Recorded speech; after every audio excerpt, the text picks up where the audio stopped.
Hello everyone, অঙ্কঘটিতে সকলকে স্বাগত। আজকে আমরা এনটিপিসি গ্র্যাজুয়েট 2025-এর জেনারেল সায়েন্সের একটা পার্ট ফিজিক্সের কোশ্চেন নিয়ে আলোচনা করব। তার আগে বলে রাখি যে এনটিপিসির ক্ষেত্রে সায়েন্সের তেমন কোনো ভূমিকা থাকে না। এই সায়েন্সের প্রশ্নগুলো কোথায় তোমার কাজে লাগবে? তুমি যদি গ্রুপ ডি পরীক্ষা দাও, কিংবা এএলপির পরীক্ষা দাও, কিংবা তুমি রেলের টেকনিশিয়ানের পরীক্ষা দাও, কিংবা তুমি যেই পড়ে রেলের যেই এক্সামটা হয় সেই পরীক্ষাটা দাও, সেক্ষেত্রে কিন্তু সায়েন্সের ভালো ভূমিকা থাকে। তার জন্য তারা যদি এই সমস্ত পরীক্ষার প্রিপারেশন নাও, এই ভিডিওটা তাদের জন্য খুবই হেল্পফুল হতে চলেছে। চলো দেখা যাক কী কোন ধরনের প্রশ্ন আর কি এসেছে।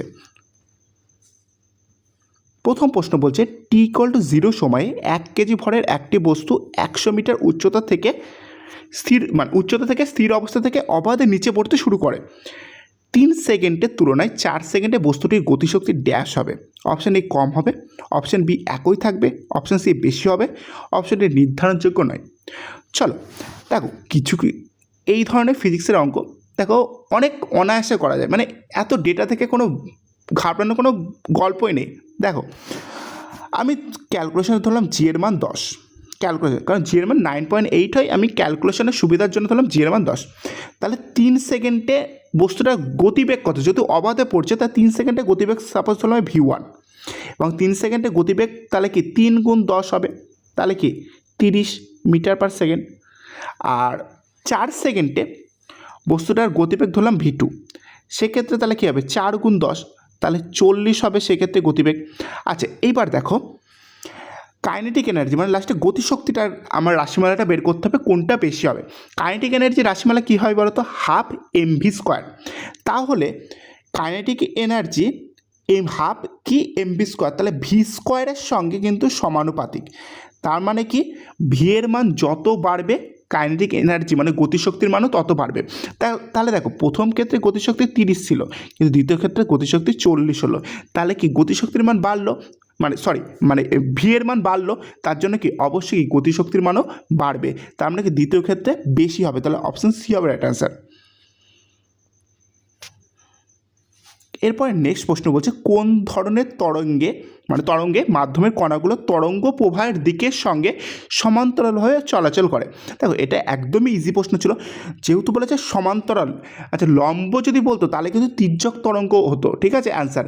যেহেতু বলেছে সমান্তরালভাবে, তার জন্য অপশান এ মানে অনুদৈর্ঘ্য তরঙ্গ কিন্তু সঠিক উত্তর হবে। আর অনুদৈর্ঘ্য তরঙ্গের যদি উদাহরণ চাই, সেটা হচ্ছে শব্দ তরঙ্গ কিন্তু মানে সাউন্ড, ঠিক আছে, এস দিয়ে রিপ্রেজেন্ট করে দিলাম যে শব্দ তরঙ্গ কিন্তু এক প্রকারের অনুদৈর্ঘ্য তরঙ্গ। আর যদি তির্যক তরঙ্গ তোমায় যদি বলে, সেটা কিন্তু হচ্ছে লাইট মানে কি আলো, ঠিক আছে। তাহলে সেক্ষেত্রে অপশন এ, কারণ প্রশ্ন দেয় কিন্তু আলো কী ধরনের তরঙ্গ, আলো কিন্তু তির্যক তরঙ্গ। এরপর নেক্সট প্রশ্ন বলছে সমান্তরাল আলোক রশ্মিকে একটি বিন্দুতে ফোকাস করার জন্য প্রাথমিকভাবে কোনটি ব্যবহার করা হয়? দেখো, সমান্তরাল আলোক রশ্মিকে যদি একটা বিন্দুতে ফোকাস করতে হয়, সেক্ষেত্রে তুমি উত্তল লেন্স ব্যবহার করবে। তাহলে অপশন এ হবে রাইট অ্যান্সার। দেখো কীভাবে করে, এটা সমান্তরাল রশ্মি, ঠিক আছে, আর তুমি এর সামনে যদি একটা উত্তল লেন্সকে রাখো, এটা হচ্ছে উত্তল লেন্স, এই উত্তল লেন্সকে তুমি যদি রাখো, এই সমান্তরাল রশ্মি কী করবে, এই একটা বিন্দুতে মিলিত হয়ে যাবে। এই দেখো, এই বিন্দুতে মিলিত হয়ে যায়, এটাই সমান্তরাল রশ্মি মানে উত্তল লেন্সের কাজ, ঠিক আছে। তার জন্য উত্তল লেন্সকে মানে কি অভিসারী লেন্সও বলা হয়, ঠিক আছে। আর অবতল লেন্স কী করে বলো তো? অবতল সমান্তরাল রশ্মিকে ছড়িয়ে দেয়, তার জন্য অপসারী লেন্সও বলা হয়। যদি এটা যদি অবতল লেন্স হতো, তাহলে এই সমান্তরাল রশ্মি আসার পরে এই দিকে চলে যেত, ঠিক আছে। এর জন্য অবতল লেন্সকে অপসারী লেন্স বলা হয়, আর উত্তল লেন্সকে অভিসারী লেন্স বলা হয়। কারণ প্রশ্নে এইভাবে আসছে যে অভিসারী লেন্স কোনটি, উত্তল লেন্স, এবং অপসারী লেন্স হচ্ছে অবতল লেন্স। আর বাইফোকাল লেন্স এখানে দেখতে পাচ্ছ, বাইফোকাল লেন্স কিন্তু চোখের যদি কোনো প্রবলেম হয়, মানে চোখের দৃষ্টি ঠিক করার জন্য বাইফোকাল লেন্স আমরা ইউজ করে থাকি। চলো নেক্সট প্রশ্ন দেখো। এরপরে বলছে পদার্থের অবস্থার পরিবর্তনের সময় প্রতি একক ভরে যে পরিমাণ তাপ স্থানান্তরিত হয় তাকে কি বলে? অপশান এ আপেক্ষিক তাপ, অপশান বি আবিষ্ট তাপ, অপশান সি সুপ্ত তাপ, অপশান ডি তাপীয় তাপ। দেখো, সুপ্ত তাপ আর লীন তাপ কিন্তু একই জিনিস, তার জন্য কি অপশান সি হবে রাইট আনসার, ঠিক আছে।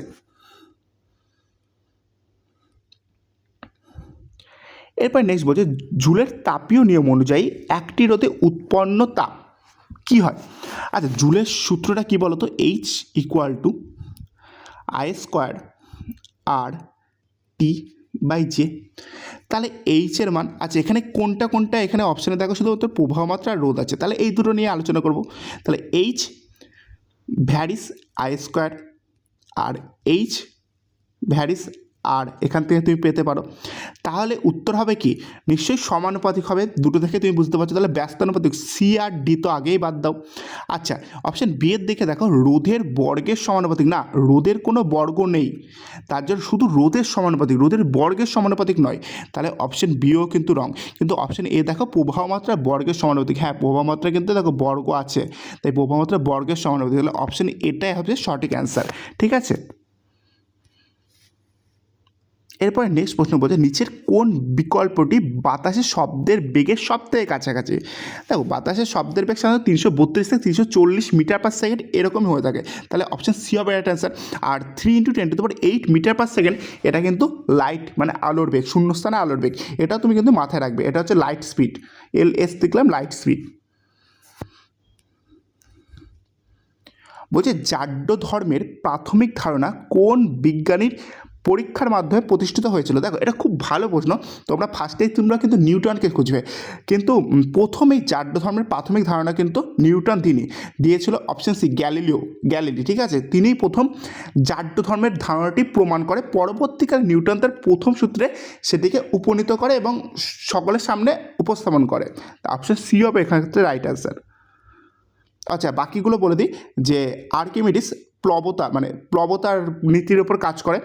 আর আইনস্টাইন কিন্তু হচ্ছে আপেক্ষিকতাবাদের সূত্রের জন্য বিখ্যাত। আর মাইকেল ফ্যারাডে কিন্তু বিদ্যুৎ নিয়ে কাজ করেছে। ঠিক আছে, বাকি এই যে তিনটে বিজ্ঞান আছে সেই তিনটে বিজ্ঞানই খুব ইম্পর্ট্যান্ট, সেটা মাথায় রাখবে। আচ্ছা, ব্যতিচার এবং অপবর্তনের ক্ষেত্রে আলোক শক্তির কী ঘটে? আলোক শক্তি এটি হ্রাস পায় এবং এটি বৃদ্ধি পায়। দেখো আলোক শক্তি হ্রাস বা বৃদ্ধি তো কখনোই পেতে পারে না। কারণ কি? কারণ হচ্ছে শক্তির সংরক্ষণ নীতি অনুযায়ী শক্তি কোনো সৃষ্টি বা ধ্বংস করা যায় না, তার জন্য তো এ তো বি হবেই না। এবং অপশান ডি এটি কমে যায়, একই কথা, এ অপশান এর সাথে পুরো সেম, তার জন্য অপশান এ বি ডি কোনোটাই হবে না, অপশান সি হবে রাইট অ্যান্সার। এটি পুনর্বণ্টিত হয়। ঠিক আছে, বলছে অবাধে পতন কোন ধরনের গতির উদাহরণ? অবাধে পতন হচ্ছে অপশান সি সুষম ত্বরণ যুক্ত গতির উদাহরণ। এরপর নেক্সট বলছে ফটোগ্রাফিক ক্যামেরায় পোলারাইড গ্লাস ব্যবহার করা হয়, কারণ এর কি? এটি রেজুলেশন বাড়ায়। অপশান বি বলছে এটি ইমেজ প্রসেসিং উন্নত করে। অপশান সি বলছে এটি ফোকাসে সাহায্য করে। অপশান ডি এটি মেরুকরণের কারণে আলোর তীব্রতা অর্ধেক করে দেয়। হ্যাঁ, এবং আলোর তীব্রতা অর্ধেক করে ছবিকে আরও স্পষ্ট এবং উজ্জ্বল করে দেয়। তাহলে অপশান ডিটাই হবে রাইট অ্যান্সার। ঠিক আছে, এরপর নেক্সট প্রশ্ন বলছে বিপরীত দিকে অগ্রসরমান দুটি অভিন্ন তরঙ্গের অপরিপাতনের ফলে কি উৎপন্ন হয়? অপশান এ বলছে আপতিত তরঙ্গ, অপশান বি বলছে স্থির তরঙ্গ, অপশান সি বলছে অনুদৈর্ঘ্য তরঙ্গ, অপশান ডি হচ্ছে তির্যক তরঙ্গ। এটার সঠিক উত্তর হবে কি? অপশান বি স্থির তরঙ্গ। আচ্ছা চলো নেক্সট প্রশ্ন বলছে তাপগতিবিদ্যার উন্মুক্ত ব্যবস্থা ওপেন সিস্টেম, ঠিক আছে, সম্পর্কে নিচের কোন উক্তিটি সঠিক? অপশান এ বলছে সিস্টেম এবং পরিবেশের মধ্যে শক্তি এবং পদার্থ উভয়েরই বিনিময় ঘটে। অবশ্যই অপশান এটাই সঠিক। ঠিক আছে, উন্মুক্ত ওপেন সিস্টেমের ক্ষেত্রে। এরপর নেক্সট বলছে 20 মিটার গভীর একটি হ্রদের তলদেশে জলের চাপ কত হবে? আচ্ছা, জলের চাপের সূত্র কি জানি? পি সমান এইচ রো জি। ঠিক আছে, আচ্ছা এইচের মান কত বলেছে? 20। ঠিক আছে, 20 মিটার যেহেতু গভীর।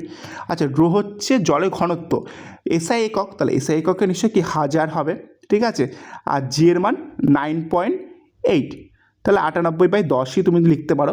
ঠিক আছে, এই শূন্যর সাথে আমি এই শূন্য কেটে দিলাম। দেখো এইটা কিন্তু এই নিচে না, এটা পাশে আছে। ঠিক আছে, তার জন্য শূন্য কেটে দিলাম। আর তাহলে তুমি যদি গুণ করো 8 দুগুণে 16 আর 9 দুগুণে 18 আগে 19 হবে। আর এখান থেকে 3টে শূন্য তুমি পাবে। ঠিক আছে, তাহলে অ্যান্সার কত? 196 3টে, মানে এটা অপশান সি হবে রাইট অ্যান্সার। ঠিক আছে, বলছে তাপগতিবিদ্যার কোন ব্যবস্থায় সিস্টেম এবং পরিবেশের মধ্যে শক্তি বা পদার্থ কোনোটারই বিনিময় ঘটে না। দেখো এটা যদি ওপেন হতো তাহলে তো শক্তি এবং পরিবেশের ভেতরে বিনিময় ঘটতো, কিন্তু যেহেতু এটা কখনোই হবে না, বিনিময় কখন হবে না, যখন এটা অপশান বি বিচ্ছিন্ন হবে। ঠিক আছে,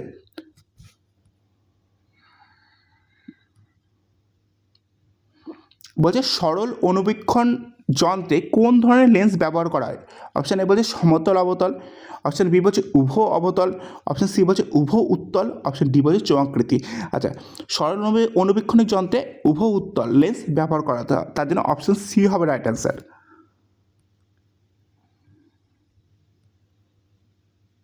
এবার নেক্সট বলছে প্রিজমের মাধ্যমে বর্ণালী সৃষ্টির কারণ কি। বর্ণালী হচ্ছে আলোর বিচ্ছুরণের ফলে কিন্তু সৃষ্টি হয়। ঠিক আছে, বলছে গ্যাসীয় মাধ্যমে কোন ধরনের তরঙ্গ সঞ্চারিত হতে পারে। আচ্ছা,